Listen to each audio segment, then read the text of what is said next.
juróom-ñetti waxtu jot na ci guddi mbaa xam ngeen ni couvre-feu bi tàmbali na.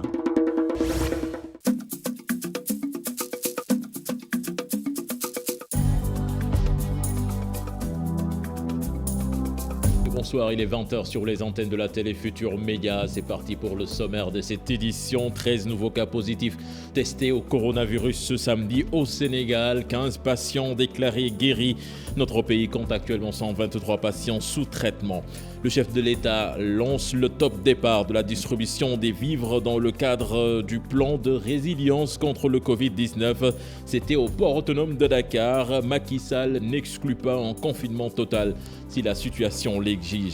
Le khalife général des Mourides invite à la solidarité en ces moments difficiles dus à la pandémie du Covid-19.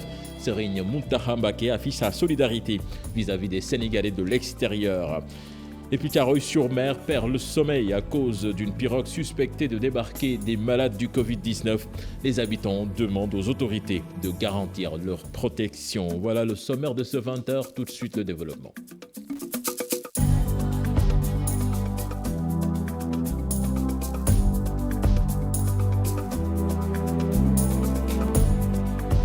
Bonsoir et bienvenue à toutes et à tous. Tout d'abord, le patient évacué du Sénégal vers la France est décédé du Covid-19. Une information du docteur Bousso, c'était devant le grand jury de la RFM avec Babacar Fall, Pape Samba Thiam et Demandao. Docteur Bousso, des nouvelles du patient évacué en France, son pays d'origine, sur sa demande? Oui, en fait, nous avons eu de la mauvaise nouvelle qui nous est arrivée, qui nous a informé du décès de ce patient en France. Alors on le comptabilise comment, ce patient, décédé sénégalais ou français? Ce patient, normalement, est comptabilisé décédé sur le territoire français. C'est comme ça qu'on le compte dans les statistiques. Ce n'est pas peut-être indiqué dans certaines circonstances d'être évacué, non? À 6000 km de son lieu de maladie. Tout dépend des conditions d'évacuation, parce qu'il y a quand même un minimum de conditions d'évacuation. Quand une personne est sous assistance respiratoire, aujourd'hui, il y a des avions médicalisés qui peuvent transporter sur des milliers de kilomètres des personnes sous assistance respiratoire, accompagnées d'un personnel médical bien formé, donc c'est quelque chose qui est très faisable. Une émission que vous pourrez suivre en intégralité sur les ondes de la radio Futur Média ce dimanche. Le Sénégal enregistre 13 nouveaux cas positifs au Covid-19. Il s'agit de 12 cas contacts, 1 cas communautaire. 173 tests ont été réalisés. Par ailleurs, 15 patients hospitalisés ont été déclarés guéris. Les détails avec le ministre de la Santé et de l'Action sociale. Pour lire la situation d'aujourd'hui. Ce samedi 11 avril 2020, le ministère de la Santé et de l'Action sociale a reçu les examens virologiques suivants. Sur 173 tests réalisés, 13 sont revenus positifs. Il s'agit de 12 cas contacts suivis par nos services et d'un cas issu de la transmission communautaire. 15 patients hospitalisés ont été contrôlés négatifs, donc guéris ce jour. Ils sortiront de l'hospitalisation dans la journée. L'état de santé des patients hospitalisés est stable. À ce jour, 278 cas ont été déclarés positifs au Sénégal, dont 152 guéris, 2 décédés, 1 évacué. Par conséquent, nous avons 123 patients en traitement dans nos hôpitaux. Le ministère de la Santé et de l'Action sociale exhorte les populations au respect scrupuleux des mesures de prévention individuelle et collective. Annoncé dans les titres de cette édition, le chef de l'État qui lance le top départ de la distribution des vivres dans le cadre du plan de résilience contre le Covid-19. Nous sommes en ligne avec Salif Sow. Salif, bonsoir. Bonsoir, cher Kylian Diao. Alors, Salif, Macky Sall n'a pas exclu un confinement total si la situation l'exige. Exactement. Il faut un respect strict des mesures prises par les autorités. Sinon, confinement total, a annoncé le chef de l'État cet après-midi. Et cependant, il a demandé aux autorités administratives de veiller à l'application stricte de ces mesures telles le couvre-feu l'interdiction des rassemblements. Et puis, il a ajouté aujourd'hui la fermeture des plages. On en a peut-être parlé des plages de Guédiawaye qui refusent du monde en cette période. Alors, c'était cet après-midi, c'était au port autonome de Dakar où le premier camion a pris départ pour la distribution des vivres à l'intérieur du pays. 1 million de ménages est ciblé, soit la moitié de nos compatriotes. 5 000 tonnes de riz, 10 000 tonnes de sucre et autant en pâtes seront distribués aux Sénégalais. Mansour Faye, le ministre en charge de cette distribution, le ministre alors de l'équité sociale, lui parle de 2 phases. C'est comme ça que ça va s'organiser. Phase 1, stock des vivres dans les magasins. Phase 2, distribution des vivres. Tout cela doit prendre au maximum 1 mois, donc d'ici mi-mai. Donc l'armée sénégalaise, la gendarmerie nationale et la police nationale, ainsi les maires sont mis à contribution. Le président de l'AMS, lui, parle d'un défi de transparence à l'endroit de ses camarades de maires. Les ministres présents sur place, on peut citer, au-delà de Mansour Faye, les ministres Ali Ngouille Ndiaye de l'Intérieur et Sidiki Kaba des Forces armées Cheikh Tidiane. Voilà, merci à vous. Salut, certainement nous y reviendrons en images dans nos prochaines éditions. Malgré la pandémie du Covid-19, l'activité portuaire est dynamique, même si des changements ont été apportés. Le but est de faire en sorte qu'il n'y ait pas de rupture dans l'approvisionnement en denrées de première nécessité. Rappelons-le, le port qui a connu un cas positif et l'état de santé du cas s'améliore, nous dit notre reporter Mohamed Samb. Port autonome de Dakar, la plateforme logistique offre une image moins habituelle. Coronavirus oblige, la pandémie a presque affecté les activités du port avec un cas confirmé le 3 avril dernier. Il y a un seul test qui est revenu positif sur les cas contacts, c'est son épouse. Mais tous les cas contacts au niveau du port sont revenus négatifs. Parce qu'effectivement, le travailleur a eu à être en contact avec certains travailleurs au niveau de son lieu de travail, au niveau du service médical, là où il a été vu, et au niveau du bus qu'il a transporté jusqu'au niveau de son lieu de travail. Mais parmi tous ces cas contacts, je vous dis, les tests qui ont été effectués sont revenus négatifs. L'impact économique se fait sentir. Quelques changements sur le tonnage des produits. Le port avait enregistré en 2018 3 586 000 tonnes. Actuellement, je peux vous dire que nous avons enregistré 3 162 tonnes. Donc, ce qui veut dire que nous notons une différence de près de 700 000 tonnes. Voilà, donc qu'on peut dire que c'est lié au Covid-19. Donc, vous convenez avec moi que arrêter les opérations portuaires durant la période du Covid-19 plomberait davantage notre économie. Pas de suspension d'activité portuaire, ce pour assurer un bon approvisionnement dans tout le pays. C'est-à-dire que tant que les navires arrivent, ils seront amarrés, contrôlés, amarrés et l'activité continuera. Donc, à ce niveau, le pays sera assuré par rapport aux denrées de première nécessité. Maintenant, je ne fais pas de l'imagination, mais peut-être qu'il y aura un impact qui sera ressenti certainement par rapport si la pandémie perdure. Obligé de maintenir le port opérationnel durant la période de l'état d'urgence malgré un cas confirmé de Covid-19, la plateforme portuaire dispose d'un stock suffisant pour alimenter les Sénégalais en vivres. Puis le maire de Fass Colobane en phase avec le gouverneur pour la réorganisation des marchés et la fermeture des commerces non essentiels.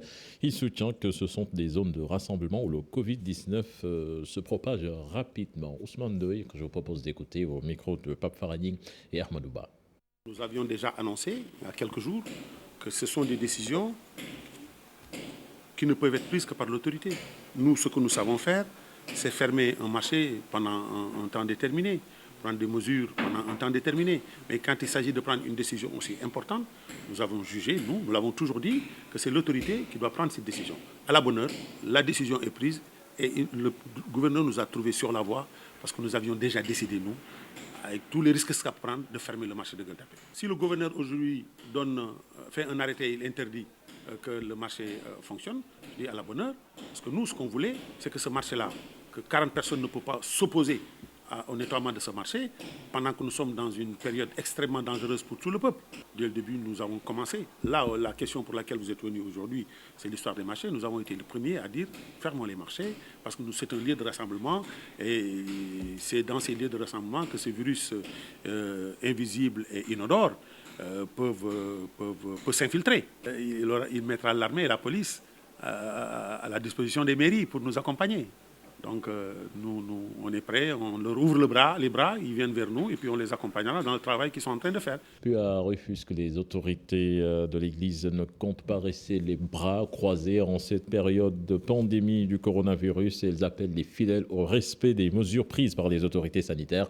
Là-dessus, nous écoutons les explications de l'abbé Stanislas Diouf, curé de la paroisse Sainte-Agnès de Rufisque, des propos recueillis par Ousseynou Thiam et Ahmadou Bamba Samb.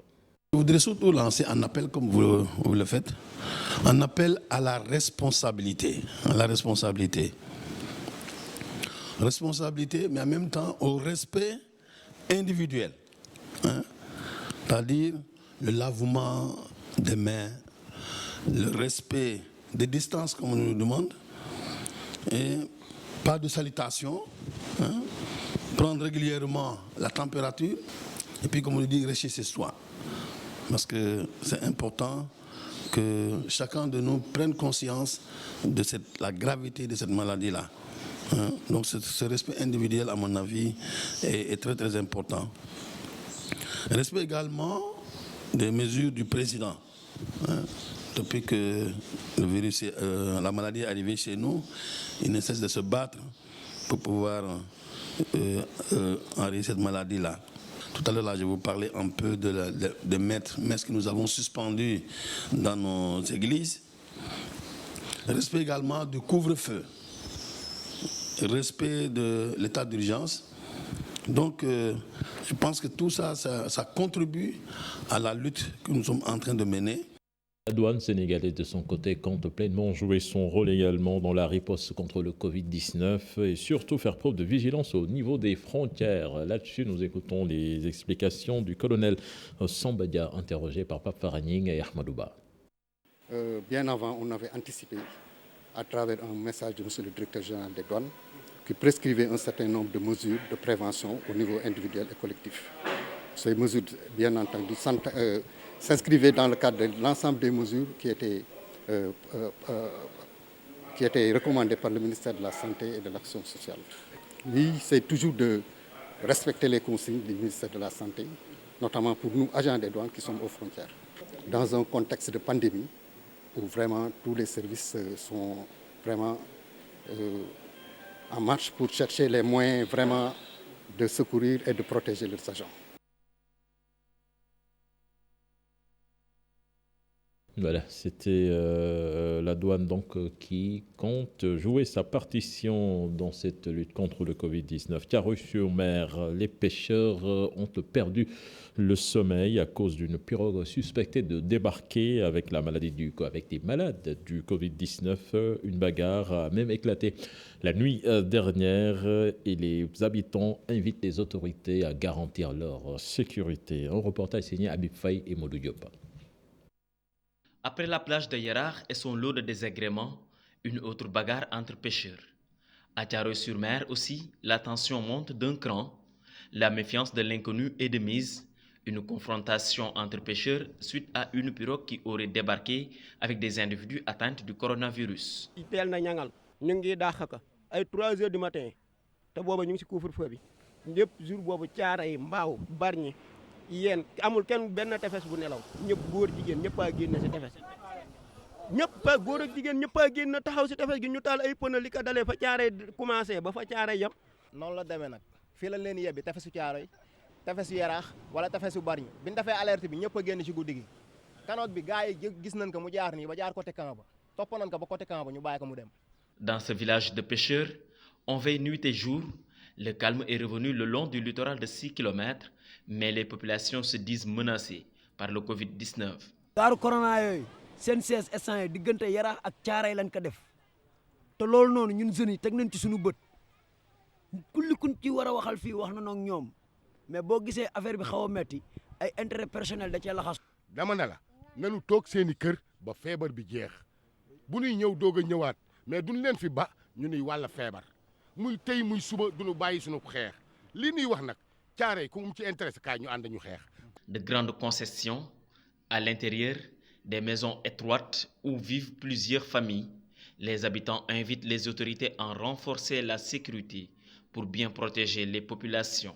tamit noonu kon virus bu fi duggee kenn bu ko fi amee mooy dëkk bi yëpp yàqu nañ ñaanuñu ko yàlla mais cas bu amoon si kee bi mooy Caaray gépp am nañ ko. loolu xajul fii ci Caaray bu duggee Caaray day rey ñëpp xam nga man du waxuma pour indexer kenn wala mooy xulóog kenn wala ma bëgg jënd kenn dama ne tey jii confirmant nan wax kenn ku nekk na toog ab dëkkam.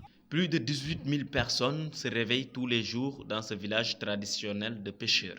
Avec l'avènement du coronavirus, leur activité est menacée.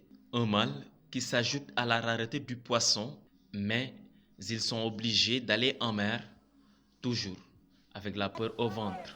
À Koumpentoum, le conseil départemental de gestion des épidémies s'engage donc à éviter la transhumance des éleveurs et la mise en quarantaine des 8 personnes venues du Mali se passe bien, nous disent nos correspondants sur place, Moussa Omargué et son caméraman.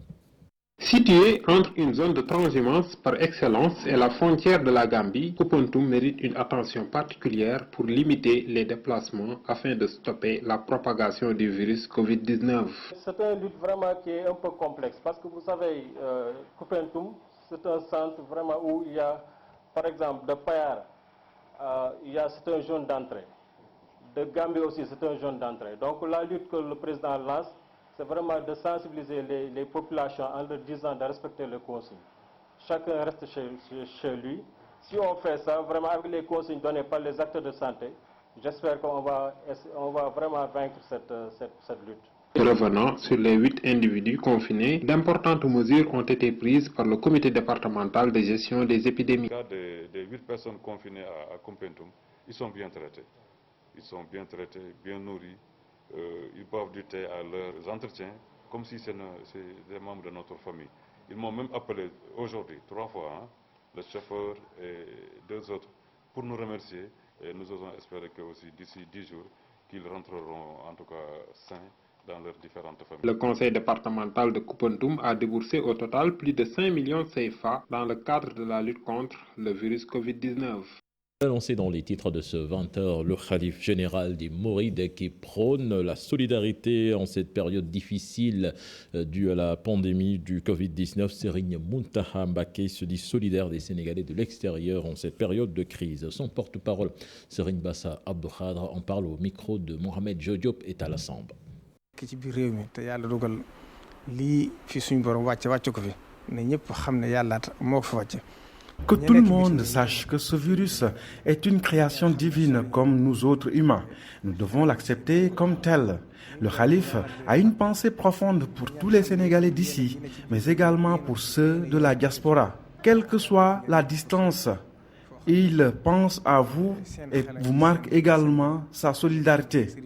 Le khalife prie pour les Sénégalais d'ici, mais également pour les Sénégalais qui sont dans la diaspora. Il vous demande de retourner vers le Créateur pour qu'il nous épargne cette malédiction que constitue cette pandémie. Nul ne peut échapper à son destin. Le khalife invite tout le monde alors à cultiver la solidarité entre voisins en cette période de crise. C'est ce que nous recommande l'islam. Les Françaises au Sénégal, au chevet des hôpitaux de Fann et de Rufisque, les militaires français ont appuyé en denrées alimentaires ces structures sanitaires dans le cadre de la lutte contre le coronavirus. Un geste bien apprécié par les responsables de l'hôpital Youssou Mbargane Diop. Ousseynou Thiam, Ahmadou Bamba Samb. Après l'hôpital de Fann, l'armée française basée au Sénégal est venue au chevet de l'hôpital Youssou Mbargane Diop de Rufisque pour apporter sa contribution dans cette guerre contre le Covid-19.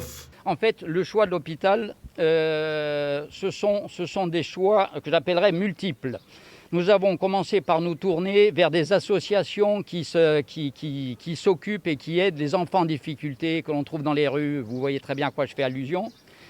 Et vu le moment particulièrement tendu pour la santé publique du Sénégal, mais malheureusement partout dans le monde, il a paru évident aux yeux du général commandant les éléments français au Sénégal que les hôpitaux étaient une cible préférentielle. Nous avons commencé par le plus proche, l'hôpital de Fann, et très rapidement nous sommes venus vers celui de Rufisque. Il est indubitable que les hôpitaux sont en ce moment un point crucial de chacune de nos nations et pour vous, pour le Sénégal. Un appui qui permettra aux responsables de l'hôpital de réouvrir le restaurant fermé depuis longtemps par faute de moyens. Parce que ça vient au bon moment. Même en dehors de l'épidémie de Covid-19, l'hôpital depuis des années souffre de problèmes de restaurant. Que ce soit pour la restauration de son personnel, que ce soit pour la restauration des malades qui sont hospitalisés. Maintenant, la pandémie de Covid-19 est arrivée, la situation est devenue un peu plus difficile, surtout avec le couvre-feu.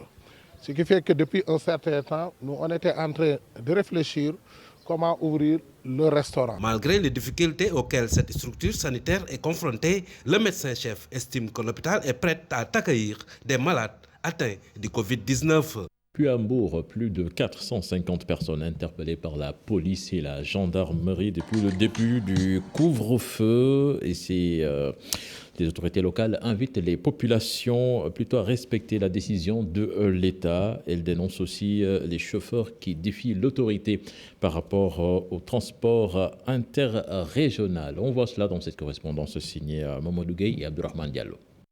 Depuis le début du couvre-feu dans le département de Mbour, la gendarmerie et la police ont arrêté près de 500 personnes pour non-respect d'une décision administrative. Le maire de Malicounda appelle les citoyens à respecter le couvre-feu. Donc je crois que le couvre-feu pourrait concerner toute la journée, toutes les 24 heures, pour un confinement total.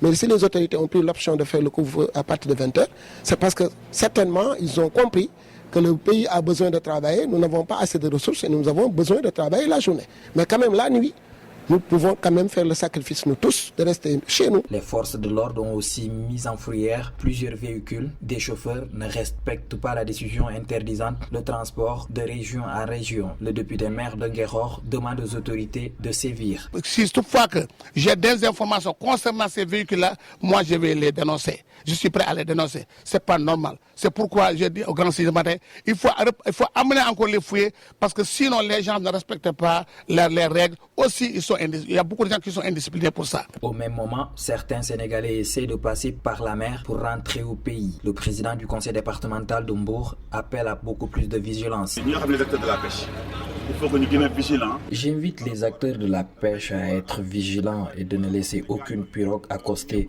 sans la présence des forces de l'ordre ou des services médicaux. Mais aussi, il faut avertir les autorités administratives afin de prendre des dispositions sur cette affaire.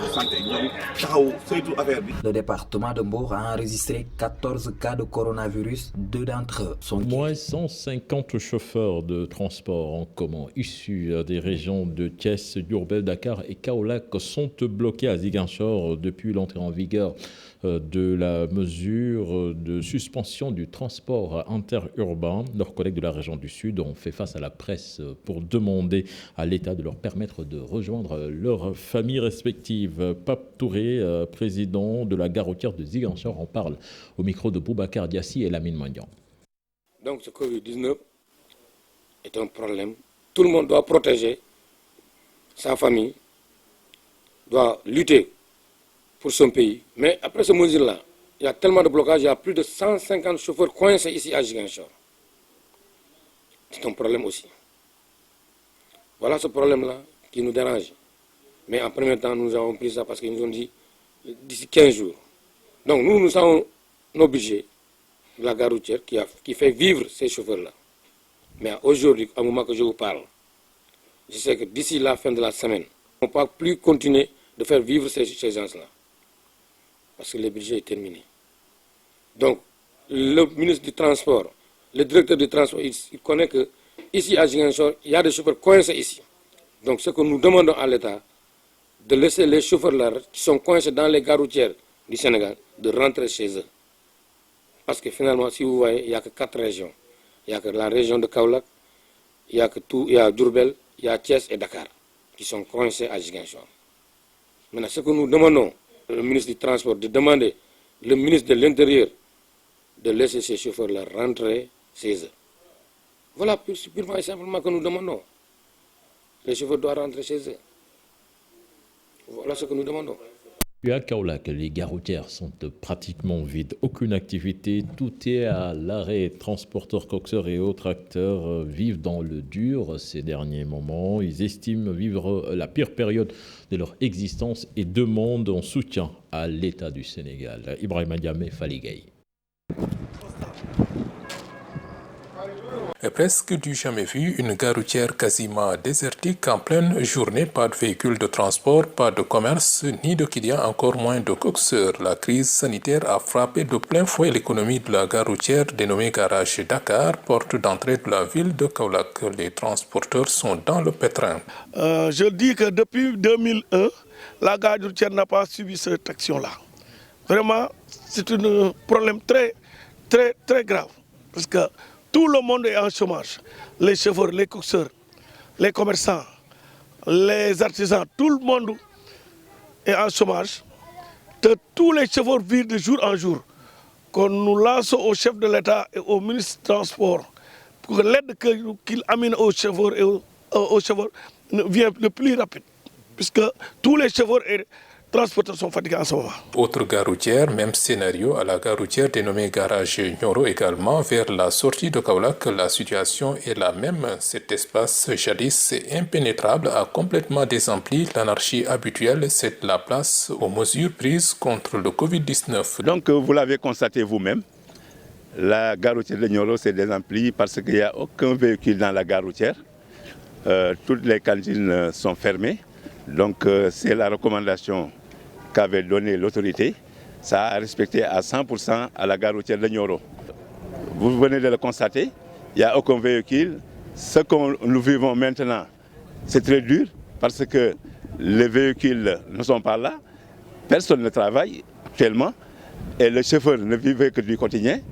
Et si la gare routière est fermée, cela veut dire que le chauffeur a un problème vraiment de dépenses. Ici, c'est grâce à la solidarité que les transporteurs arrivent à s'en sortir pour la dépense quotidienne. En dehors de la caisse de la gare routière, c'est le président lui-même qui met la main à la poche pour venir en aide à ces acteurs qui dépendaient du fonctionnement de la gare routière pour assurer la dépense quotidienne.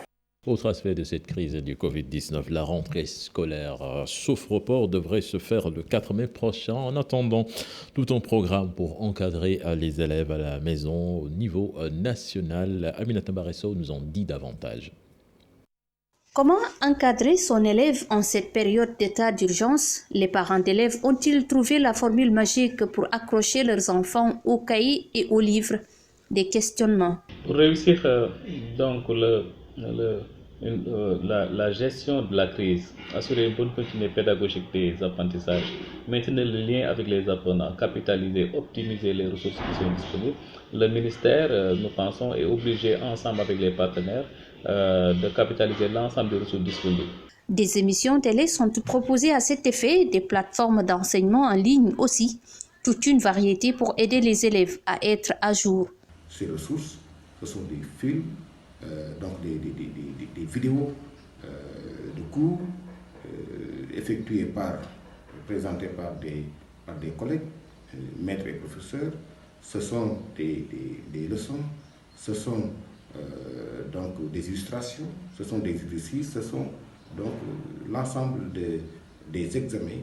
Mais de l'avis de l'inspecteur Sarr, au-delà des initiatives prises ça et là, le gouvernement du Sénégal doit également anticiper sur certaines questions. Reprendre la main par rapport à la profusion d'offres, notamment découlant du privé, parce que c'est le ministère qui est seul garant du respect de la norme, repositionner l'inspection générale de l'éducation et de la formation, faire en sorte qu'il y ait beaucoup plus d'équité du point de vue de l'accès aux ressources disponibles travailler sur l'accessibilité de ces ressources disponibles, travailler du point de vue de l'exhaustivité de cette offre-là, notamment par rapport aux différents niveaux cycles, mais aussi du point de vue territorial, faire en sorte que les élèves à besoins éducatifs spéciaux, les élèves à handicap, les familles démunies ou disons qui n'ont pas les moyens d'accéder à ces ressources, de les traiter convenablement.